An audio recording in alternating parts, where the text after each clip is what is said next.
A Leadership Learning Moment. Polar Vortex Leadership Experience by Michael Holland.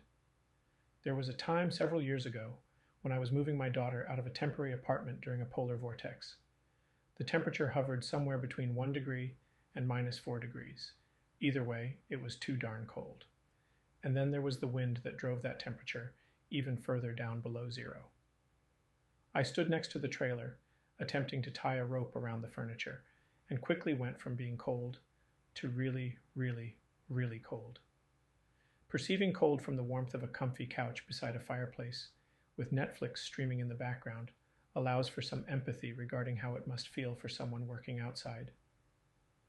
Walking quickly from a warm house to a running, warmed-up car gives us a bit more of the experience.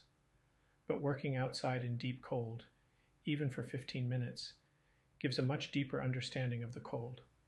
Leadership, much like the polar vortex, is better understood through experience.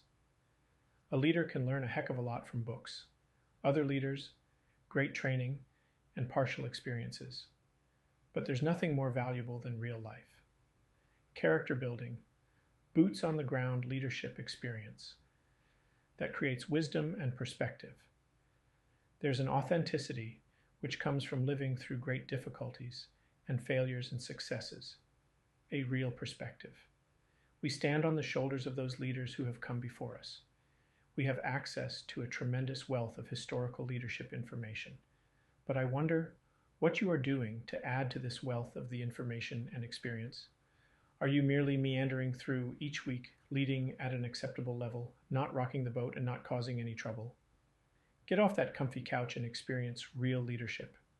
Feel that freezing cold wind on your face for longer than you should. Wake up your senses to real-life experiences and real-life leadership. Get out there with your employees and feel their pain. Coaching thoughts for you and your peers. 1. What might an example of an on the couch by the fire understanding of leadership be? What about a leadership experience equivalent to running from warm house to warm car? Or working in the cold leadership? 2. Have you ever had a working in the cold experience that changed your perspective on leadership, or even the way you lead? If so, what was it? Grab a peer leader and share your experience. And 3. What specific actions can you take to follow the advice in the last paragraph? Make a list of several things, and over the next couple weeks, try them out. Thank you for listening to this leadership learning moment. To learn more about how to lead well, visit our website at bishophouse.com.